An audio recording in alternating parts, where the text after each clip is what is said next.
ಹೊಟ್ಟೆ ಉರಿಸ್ತಾ ಇಲ್ಲಪ್ಪ. ನೀನು ಇಲ್ದಿರೋ ಮನೆ ಉಳಿಯಲ್ಲ ಅಂತ ತೋರಿಸ್ತಾ ಇದ್ದೀವಿ. ನೀನು ಹೋಗಿ ಮಲ್ಕೊಳಪ್ಪ. ನಿನ್ಗೆ ಯಾವಾಗ ಮನಸ್ಸಾಗುತ್ತೋ ಅವಾಗ ಬಾ. ಅಲ್ಲಿವರೆಗೂ ನಾವು ಕಾಯ್ತೀವಿ. ರೇ, ನೀವೆಲ್ಲ ಚಳಿಲಿ ಹೀಗೆ ನಡೀತಾ ಇದ್ರೆ ನನಗೆ ಅದ್ಯಾಗೋ ನಿದ್ದೆ ಬರುತ್ತೆ. ಹೋಗಿ ಕಣ್ ಮುಚ್ಕೊಂಡು ಮಲ್ಕೊಳ್ಳಿ, ನಿದ್ದೆ ಬರುತ್ತೆ. ಮಲ್ಕೋತೀನಿ ಆದ್ರೆ ಇಲ್ಲಿಲ್ಲ, ನಮ್ಮನೇಲಿ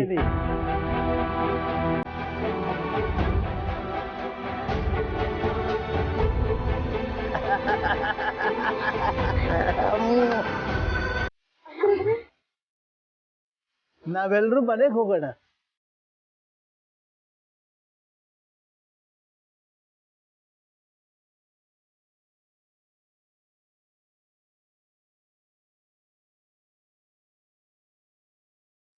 ತಾತ, ಐ ಆಮ್ ಸೋ ಸಾರಿ. ನನ್ನಿಂದ ನೀವು ಇಲ್ಲಿಗೆ ಬರೋ ತರ ಆಯ್ತು. ನಾನು ಯಾವ್ದನ್ನು ಬೇಕು ಅಂತ ನಿಜವಾಗ್ಲೂ ಮಾಡಿಲ್ಲ. ದಯವಿಟ್ಟು ನನ್ನ ಕ್ಷಮಿಸ್ಬೇಡಿ. ನೀನೇನ್ ತಪ್ಪು ಮಾಡಿಲ್ಲ ಕಂದ. ಯಾಕೆಂದ್ರೆ ನಿನಗೆ ಸಂಸ್ಕಾರ ಕೊಟ್ಟವನು ನಿಮ್ಮಪ್ಪ, ನಿಮ್ಮಪ್ಪನಿಗೆ ಜನ್ಮ ಕೊಟ್ಟವನು ನಾನು. ನೋಡು, ನಮ್ಮಲ್ಲಿ ಯಾರ್ಯಾರಿಗೂ ನೋವು ಮಾಡೋದಿಲ್ಲ. ನೋಡು, ಏನೋ ವಿಷಯಗಳಿಗೆ ನಾನೇ ತಪ್ಪು ತಿಳ್ಕೊಂಡು ಇಲ್ಲಿಗೆ ಬಂದ್ಬಿಟ್ಟೆ. ಇನ್ಮೇಲೆ ಹಾಗೆ ಮಾಡಲ್ಲ, ಇನ್ಮೇಲೆ ಹಾಗಾಗೋದಿಲ್ಲ. ವಿಶ್ವ ಅವರೇ, ನಿಮ್ಮನ್ನು ನೋಡ್ತಾ ಇದ್ರೆ ತುಂಬಾ ಖುಷಿ ಆಗುತ್ತೆ. ನಿಮ್ಮ ಫ್ಯಾಮಿಲಿಯಲ್ಲಿರುವ ಸಂಸ್ಕಾರ ಎಲ್ಲ ಫ್ಯಾಮಿಲಿಲೂ ಇದ್ಬಿಟ್ರೆ ಈ ವೃದ್ಧಾಶ್ರಮದ ಅವಶ್ಯಕತೆನೇ ಇರೋದಿಲ್ಲ.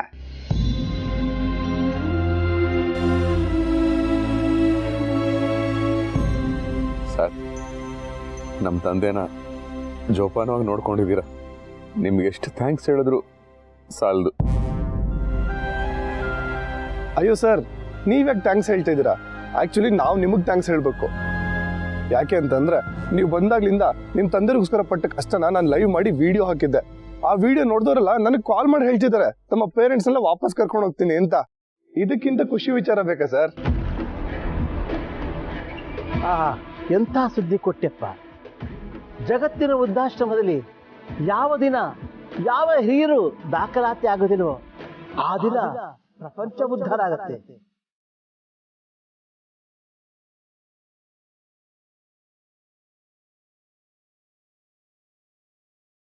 ನಾನೇನು ಬರ್ತೀನಿ. ಚೇಚೆ ಯಜಮಾನ್ರೆ, ಜೈಲ್ಗೆ, ಆಸ್ಪತ್ರೆಗೆ, ವೃದ್ಧಾಶ್ರಮಕ್ಕೆ ಬರ್ತೀನಿ ಅಂತ ಹೇಳಬಾರ್ದು. ತಾವು ಹೊರಡಿ, ಒಳ್ಳೇದಾಗ್ಲಿ. ಬಂದ್ರಪ್ಪ, ಬಂದಕ್ಕಲ್ಲ ರಾಣಿ, ತಗೊಳಮ್ಮ.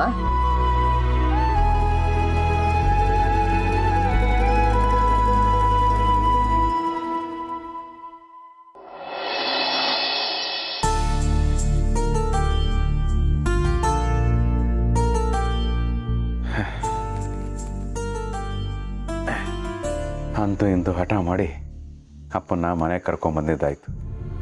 ಸದ್ಯ ಎಲ್ಲರೂ ನೆಮ್ಮದಿಯಿಂದ ಮಲಗಿದ್ದಾರೆ. ಇದಕ್ಕೆಲ್ಲ ಕಾರಣ ನೀನೇ ಭಗವಂತ, ನೀನೇ. ಶಿವಪ್ರಸಾದ್,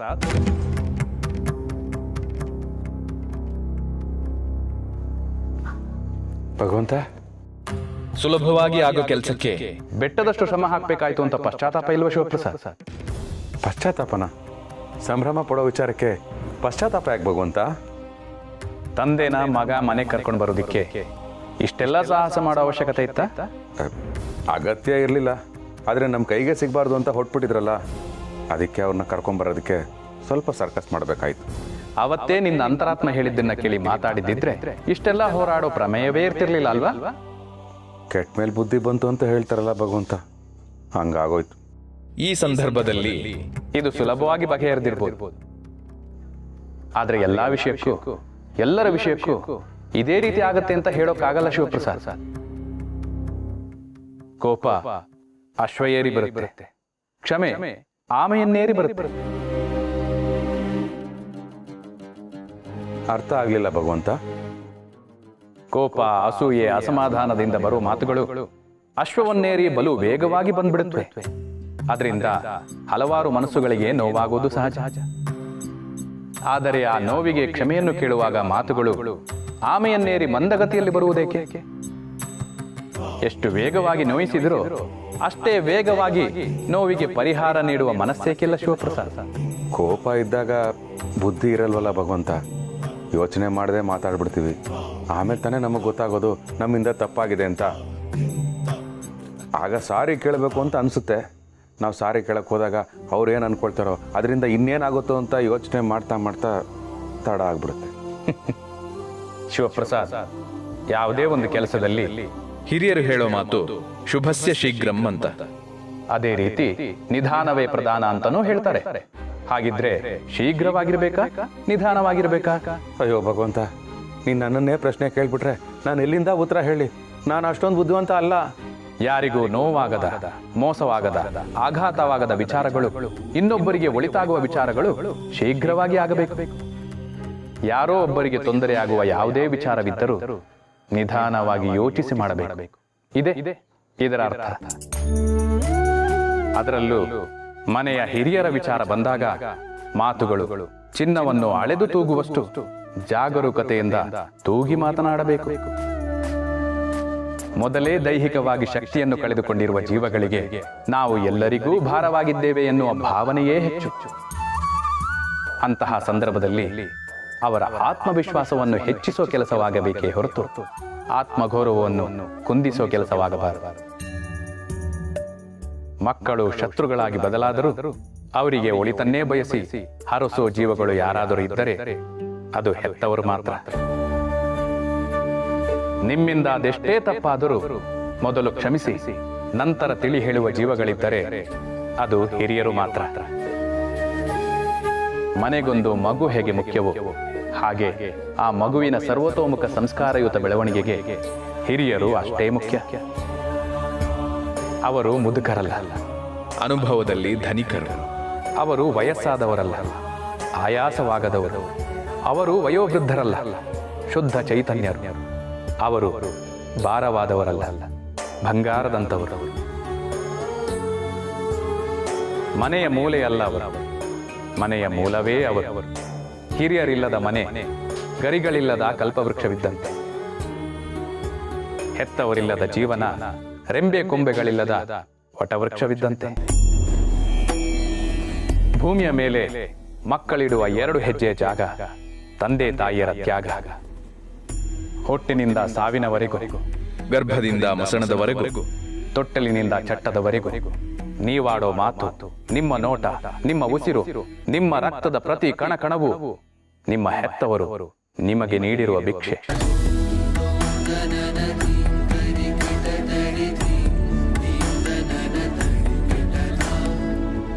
ಹಾಗಿದ್ದ ಮೇಲೆ ತಂದೆ ತಾಯಂದಿರಿಂದ ಈ ಜಗತ್ತಿಗೆ ಕಾಲಿಟ್ಟವರೆಲ್ಲರೂ ಭಿಕ್ಷುಕರೇ. ಆ ಭಿಕ್ಷೆಯ ಋಣವನ್ನು ಎಂದಿಗೂ ತೀರಿಸಲಾಗದು. ಆದರೆ ತೀರಿಸುವ ಹಾದಿಯಲ್ಲಾದರೂ ನೀವಿರಬೇಕು. ಆ ಮನಸ್ಸು ನಿಮಗಿದ್ದರೆ ಹೆತ್ತವರನ್ನು ಪೂಜಿಸದಿದ್ದರೂ ಪ್ರೀತಿಸಿ, ಸನ್ಮಾನಿಸದಿದ್ದರೂ ಸಂತೈಸಿ, ಸಲುಗೆ ಇರದಿದ್ದರೂ ಸನಿಹದಲ್ಲೇ ಇರಿಸಿ. ನೆನಪಿರಲಿ, ಯಾರು ಪುಣ್ಯ ಮಾಡಿರುತ್ತಾರೋ ಅವರಿಗೆ ತಂದೆ ತಾಯಿಯ ಸೇವೆ ಮಾಡುವ ಸೌಭಾಗ್ಯ ದೊರಕುವುದು.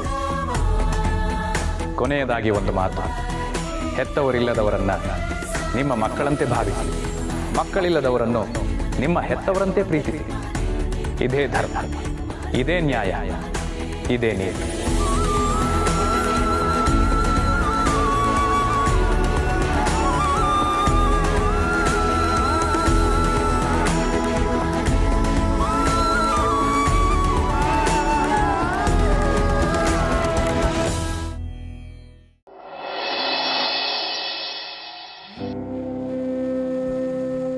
ರೀ ಎದ್ದೇಳ್ರಿ. ಏನ್ ಗಿರಿ ನೀನು ಮಿಡ್ ನೈಟ್ ಟಾರ್ಚರ್ ಇಟ್ಕೊಂಡು ಬೆಳಗಿನ ಜಾವ 4 ಗಂಟೆ ನಿಮಗೆ ಮಧ್ಯರಾತ್ರಿನಾ? ಎದ್ದೇಳ್ರಿ.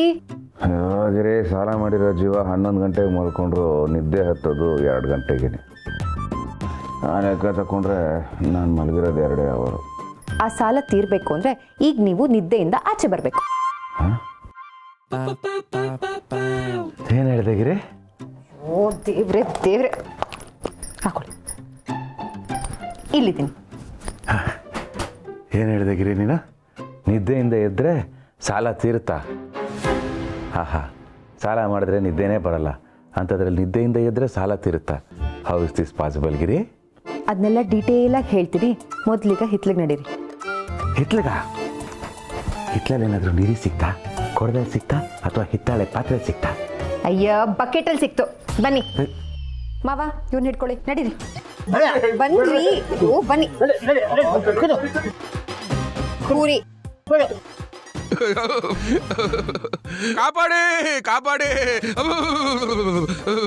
ಕಾಪಾಡಿ ಕಾಪಾಡಿ ಕಾಪಾಡಿ. ಜೋರ ಕೂಗ್ಬಿಡ್ರಿ. ಜೋರ ಕೂಗೋದನ್ನ ಕೂಗು ಅಂತ ಹೇಳ್ತಾರೆ, ಮೆತ್ತು ಕೂಗುದ್ರೆ ಅದು ಕೂಗು ಆಗಲ್ಲ. ಕೂಗಾಡ್ಬೇಡ ಕಣೋ, ಅಕ್ಕಪಕ್ಕದವ್ರು ಎದ್ದು ಬಿಟ್ರೆ ಕಷ್ಟ. ಅಯ್ಯೋ, ಇದು ಯಾವ ಸೀಮೆ ನ್ಯಾಯ ಅಲ್ಲ. ಅಕ್ಕಪಕ್ಕದ ಮನೆಯವ್ರ ನಿದ್ದೆ ಬಗ್ಗೆ ಯೋಚನೆ ಮಾಡೋರು ತಮ್ಮ ಮನೆ ಸದಸ್ಯರ ಮೇಲೆ ತಣ್ಣೀರಾಗ್ತಾ ಇದ್ದಾರೆ. ಇದು ನ್ಯಾಯನ ಧರ್ಮನ? ಅಯ್ಯೋ ರೀ, ಇದು ಧನುರ್ಮಾಸ. ಈ ಟೈಮಲ್ಲಿ ಬೆಳಗ್ಗೆ ಬೇಗ ಎದ್ದು ತಣ್ಣೀರಲ್ಲಿ ಸ್ನಾನ ಮಾಡಿ ದೇವಸ್ಥಾನಕ್ಕೆ ಹೋಗಿ ಪೂಜೆ ಮಾಡಿದ್ರೆ ನಮ್ಮ ಮಕ್ಳಿಗೆ ಒಳ್ಳೇದಾಗುತ್ತೆ. ಲೇ ಗಿರಿ, ಯಾವ ಸೀಮೆ ಲಾಜಿಕ್ಕೆ ಇದು? ಆರೋಗ್ಯವಾಗಿರ್ಬೇಕು ಅಂದ್ರೆ ವ್ಯಾಯಾಮ ಮಾಡಬೇಕು, ಹುಷಾರಾಗಬೇಕು ಅಂತ ಅನ್ಕೊಳ್ಳೋರು ಮಾತ್ರೆ ತಗೋಬೇಕು. ಇನ್ಯಾರ್ದೋ ಕಾಯಿಲೆಗೆ ಇನ್ಯಾರೋ ಮಾತ್ರೆ ತಗೊಂಡ್ರೆ ಹಿಂಗೆ ಸಿಂಕ್ ಆಗುತ್ತೆ. How will this logic works? ಯಾರೋ ಚಡ್ಡಿ ಹಾಕೊಂಡ್ರೆ ತಾನೇ ನಾವು ಊಟ ಮಾಡೋದು. ಮತ್ತೆ ಲಾಜಿಕಲಿ ಯುವರ್ ರಾಂಗ್ ಪಿತಾಜಿ. ಅಲ್ಲ, ಯಾರೋ ಚಡ್ಡಿ ಹಾಕೊಂಡ್ರೆ ನಾವೆಂಗಪ್ಪ ಊಟ ಮಾಡಕ್ಕಾಗುತ್ತೆ? ರಾಜಾ ಚಡ್ಡಿ ಖರೀದಿ ಮಾಡಿ ಕಸ್ಟಮರ್ಸ್ ಹಾಕೊಂಡ್ರೆ ಕಂಪ್ನಿಗೆ ಲಾಭ, ಕಂಪ್ನಿಯಿಂದ ನಿನಗೆ ಲಾಭ. ನಿನ್ನಿಂದ ತಾನೇ ನಾವು ಊಟ ಮಾಡ್ತಾ ಇರೋದು. ಹೀಗೆ ಒಂದಕ್ಕೊಂದು ಸಂಬಂಧ ಇರತ್ತಪ್ಪ. ಪ್ರಶ್ನೆ ಮಾಡ್ಬೇಡಪ್ಪ, ಸುಮ್ಮನೆ ಸ್ನಾನ ಮಾಡ. ಹಾಕಬಾ.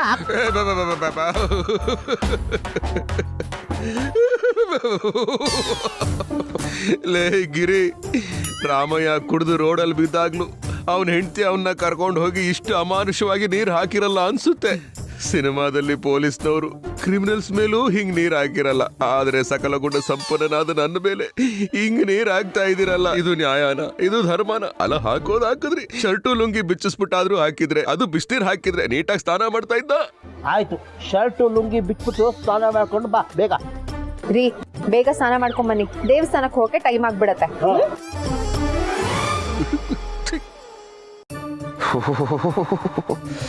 ಚಳಿ ಆಗ್ತೇವಲ್ಲ ಗಿರಿ ನಿಂಗೆ? ಮಕ್ಳ ಭವಿಷ್ಯ ನೆನ್ಸ್ಕೊಂಡ್ರೆ ನಮ್ಮ ಮೈ ಬೆಚ್ಚಗಾಗ್ತದೆ. ಬನ್ರಿ ಸುಮ್ಮನೆ. ಅಯ್ಯೋ, ಒಂದು ಮಂಕಿ ಕ್ಯಾಪ್ ಆದ್ರೂ ಇದ್ರೆ ಬದುಕೊಂಡಿರೋದು ಜೀವ. ಬೆಂಗಳೂರಲ್ಲಿ 4 ಗಂಟೆಗೆ ಎದ್ದು ಪೇಪರ್ ಹಾಕೋರು, ಹೂ ಮಾರೋರು ಎಲ್ಲರೂ ಓಡಾಡ್ತಿರ್ತಾರೆ. ಅಯ್ಯಪ್ಪ ಸ್ವಾಮಿ ಮಾಲೆ ಹಾಕೋರು 4 ಗಂಟೆಗೆ ಎದ್ದು ಚಳಿನಲ್ಲಿ ಸ್ನಾನ ಮಾಡಿ ದೇವಸ್ಥಾನಕ್ಕೂ ಹೋಗ್ತಾರೆ. ಇವರೆಲ್ಲ ಓಡಾಡ್ತಾ ಇಲ್ವೇನ್ರಿ? ಇವ್ರಿಗೆ ಯಾರಿಗೂ ಇಲ್ದೇ ಇರೋ ಚಳಿ ನಿಮ್ಗ? ಬನ್ನಿ ಸುಮ್ಮನೆ. ಅರ್ಚಕ್ರೆ, ನೆನ್ನೆ ಪೂಜೆ ಹೇಳಿದ್ರಲ್ಲ, ಪೂಜೆ ಮಾಡ್ಕೊಳ್ಬಿಡಿ.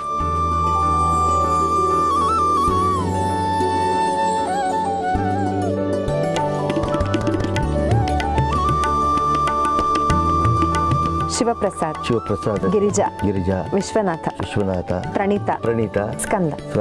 ಸಕುಟುಂಬಾನಾಂ ಸಮಸ್ತ ಭಕ್ತಜನ ಕುಟುಂಬಾನಾಂ ಕ್ಷೇಮ ಸ್ಥೈರ್ಯ ವೀರ್ಯ ವಿಜಯ ಆಯುರಾರೋಗ್ಯೈಶ್ವರ್ಯಾಭಿವೃದ್ಧ್ಯರ್ಥಂ.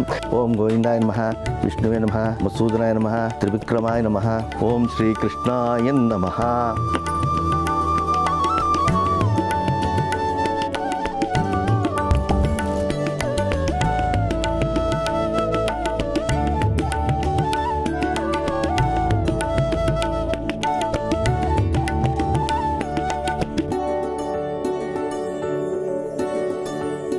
ಅಪ್ಪ ಭಗವಂತ, ಕೊನೆಗೂ ನನ್ನ ಗಂಡಂಗೆ ಬುದ್ಧಿ ಕೊಟ್ಟು ಧನುರ್ಮಾಸದ ವ್ರತ ಮಾಡೋ ಹಾಗೆ ಮಾಡಿದೆ.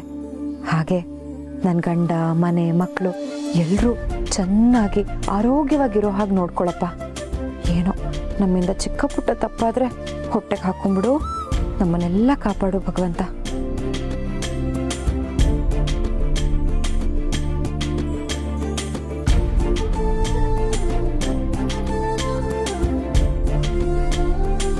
ಬರ್ತೀವಿ ಅರ್ಚಕ್ರೆ. ಆಯ್ತಾ, ನಡಿ.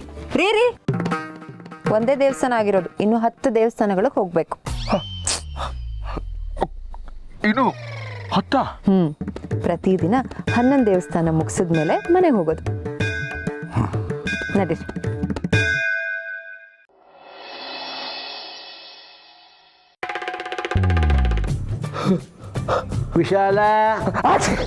ವಿಶಾಲಾಕ್ಷಿ ಬರ್ಕೊಳ. ಕಮಲ ಕಮಲಾಕ್ಷಿ ಜಲಜ ಜಲಜಾಕ್ಷಿ ಬರ್ಕೊಳ್ಳೋ ಜಲಜಾಕ್ಷಿ.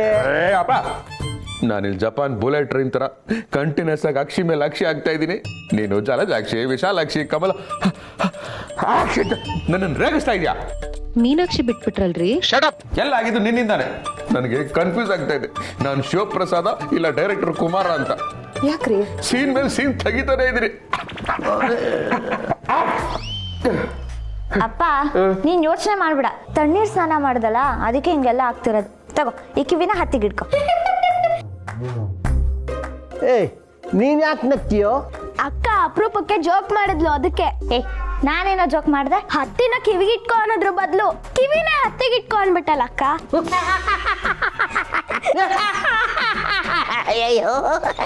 ನಾನಿಲ್ಲಿ ಸಂಕಟ ಪಡ್ತಾ ಇದ್ರೆ ನಿಮ್ಗೆಲ್ಲ ತಮಾಷೆ ಅಲ್ಲ. ನನ್ನ ಹೆಲ್ತ್ ಬಗ್ಗೆ ನನ್ನ ಹೆಂಡತಿಗೆ ಕಾಳಜಿ ಇಲ್ಲ. You being a father you also don't bother. Praneeth, ಆ ಹತ್ತಿನ ನನಗೆ ಕೊಡು. ನಿಮ್ಮಪ್ಪ ಕೂಗಾಡೋದನ್ನ ಕೇಳಿಸ್ಕೊಳಕ್ ಆಗ್ತಾ ಇಲ್ಲ. ಮಕ್ಳಿಗೆ ಒಳ್ಳೇದಾಗ್ಲಿ ಅಂತ ಧನುರ್ಮಾಸದ ವ್ರತ ಮಾಡೋಣ ಅಂದ್ರೆ ಅದಕ್ಕೂ ಬಯಸ್ಕೋಬೇಕು ನಾನು. ದೇವ್ರೆ ಲೇ ಗಿರಿ, ವ್ರತ ಮಾಡುವಂತ ದೇವ್ರೇನಾದ್ರೂ ಬಂದು ನಿನ್ನ ಹತ್ರ ಹೇಳಿದ್ನೇನೆ ಅಲ್ವೇ? ಮಕ್ಕಳಿಗೆ ಒಳ್ಳೆ ಮನಸ್ಸಿದ್ರೆ ಅವ್ರಿಗೆ ಖಂಡಿತ ಒಳ್ಳೇದಾಗುತ್ತೆ. ಆ ಒಳ್ಳೆ ಮನಸ್ಸನ್ನ, ಒಳ್ಳೆ ಸಂಸ್ಕಾರನ ತಂದೆ ತಾಯಿಗಳಾಗಿ ಕೊಡ್ಬೇಕಾಗಿರೋದು ನಮ್ಮ ಕರ್ತವ್ಯ. ಅದನ್ನ ನಾವು ಕರೆಕ್ಟಾಗಿ ಮಾಡ್ತಾ ಇದ್ದೀವಿ. ಇದ್ರಲ್ಲಿ ವ್ರತ ಏನೇ ಮಾಡುತ್ತೆ ನೋಡು, ವ್ರತ ಅನ್ನೋದು ಹಿತವಾಗಿರ್ಬೇಕು. ಅಹಿತವ ಇರಬಾರ್ದು. ಬನ್ರ ಮಕ್ಕಳ, ಇನ್ನು ಸ್ವಲ್ಪ ತಿಲ್ಲಿದ್ರೆ ಇವನ ಅಕ್ಷಿ ನಮಗೂ ಅಂಟ್ಕೊಂಡ್ಬಿಡುತ್ತೆ. ಅವನೊಬ್ಬರೇ ಎಷ್ಟು ಬೇಕಾಸು ಅನ್ಕೊಳ್ಳಿ. ಅಕ್ಷಯ ಪಾತ್ರ ಕೊಡೋ ಭಗವಂತ ಅಂದ್ರೆ ಅಕ್ಷಿ ಪಾತ್ರ ಕೊಟ್ಬಿಟ್ಟಿದೆ ನನಗೆ. ಪಿತಾಜಿ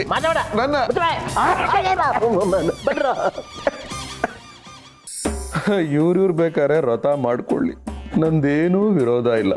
ಆದ್ರೆ ನನಗೆ ಒಪ್ಪಿಗೆ ಇಲ್ಲ ಅಂದ್ರು ಬಲವಂತವಾಗಿ ನನ್ನನ್ನು ಹಾಕೊಂಡು ರೂಪ್ತಾ ಇದಾರಲ್ಲ ಭಗವಂತ, ಯಾಕೆ ಯಾಕೆ? ಶಿವಪ್ರಸಾದ್,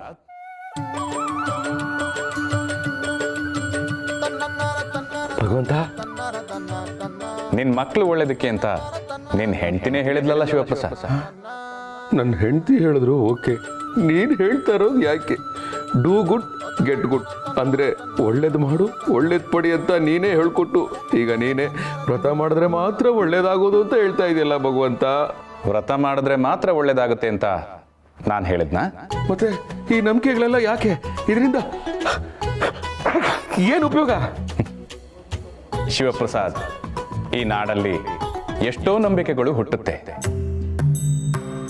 ಅವರವರ ಅನುಭವಗಳ ಪ್ರಕಾರ ಎಷ್ಟೋ ನಂಬಿಕೆಗಳು ಉಳ್ಕೊಳ್ಳುತ್ತೆ, ಇನ್ನೆಷ್ಟೋ ನಂಬಿಕೆಗಳು ಮಾಯವಾಗುತ್ತೆ. ಉದಾಹರಣೆ, ಈ ಹಿಂದೆ ಇದ್ದ ಸತಿ ಸಹಗಮನ ಪದ್ಧತಿ, ಬಾಲ್ಯ ವಿವಾಹ, ಗಂಡ ಸತ್ ನಂತರ ಹೆಂಡತಿ ಕೇಶಮುಂಡನ, ಇವೆಲ್ಲ ಪದ್ಧತಿಗಳು ಜಾರಿಯಲ್ಲಿದ್ವು. ಆದರೆ ಕಾಲಕ್ರಮೇಣ ಮನುಷ್ಯರಿಗೆ ಇದು ತಪ್ಪು ಅಂತ ಅರಿವಾಗಿ ಅದನ್ನ ನಿಲ್ಲಿಸಿದ್ರು. ಹೌದು ಭಗವಂತ, ಅದಕ್ಕೆ ನಾನು ವಿರೋಧ ವ್ಯಕ್ತಪಡಿಸ್ತೀನಿ. ಬಾಲ್ಯ ವಿವಾಹ, ಗಂಡ ಸತ್ ಮೇಲೆ ಕೇಶ ಮುಂಡನ ಮಾಡಿಸೋದು, ಚಿತೆಗಾರಿ ಪ್ರಾಣ ಕಳ್ಕೊಳ್ಳೋದು, ಇದೆಲ್ಲ ಅಮಾನವೀಯ, ಅಪರಾಧ, ಅನ್ಯಾಯ ಮಾಡಕೂಡ್ದು. ಸತ್ಯ. ಆದರೆ ಈ ಅತಿ ವೇಗದ ಬದಲಾವಣೆಯ ಜಗತ್ತಿನಲ್ಲಿ ಎಷ್ಟೋ ಪದ್ಧತಿಗಳು ಚಾಲ್ತಿಯಲ್ಲಿವೆ. ಜನರು ಅದನ್ನ ಇನ್ನೂ ಪಾಲಿಸ್ತಾ ಇದ್ದಾರೆ. ಅಂದ್ರೆ ಏನರ್ಥ?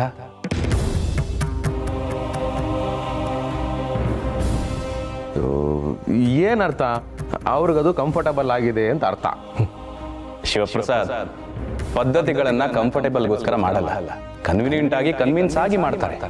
ಕೆಲವರು ಗೊತ್ತಿಲ್ಲದೆ ಮಾಡಬಹುದು, ಇನ್ನು ಕೆಲವರು ಪೂರ್ಣ ತಿಳಿದುಕೊಂಡು ಮಾಡಬಹುದು. ಆದ್ರೆ ಅಲ್ಲಿ ಮಾಡಿದ್ದಾರೆ ಅನ್ನೋದಷ್ಟೇ ಮುಖ್ಯವಾಗಿರೋದು.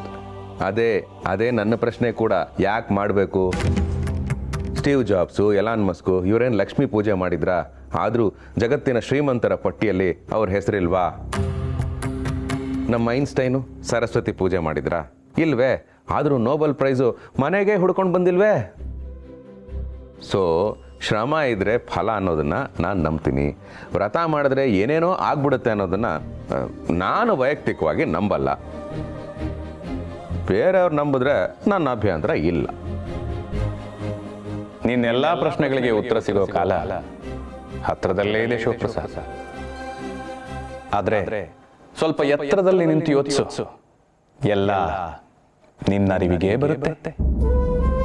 ಉತ್ತರ, ಹತ್ರ, ಎತ್ತರ. ವಾಟ್ ಇಸ್ ದಿಸ್ ವಿಚಿತ್ರ? ಬಟ್ ಹೇಳಿರೋದು ನನ್ನ ಮಿತ್ರ, ಅವ್ರನ್ನೇ ಕೇಳ್ಬಿಡೋಣ. ಭಗವಂತ, ಆಹಾ, ಮಕ್ಕಳು ಪ್ರಶ್ನೆ ಕೇಳಿದಾಗ ಉತ್ತರ ಕೊಡಕ್ಕೆ ಬರ್ದಿರೋ ಮೇಷ್ಟ್ರು ಟೇಕ್ ದಿಸ್ ಆಸ್ ಹೋಮ್ವರ್ಕ್ ಅಂತಾರಲ್ಲ, ಆ ಥರ ನನಗೆ ಹೋಮ್ವರ್ಕ್ ಕೊಟ್ಟು ಹೊಟ್ಬಿಟ್ಟಿ ಆ ಭಗವಂತ. ಏನೇನು ಅರ್ಥ ಆಗುತ್ತೋ.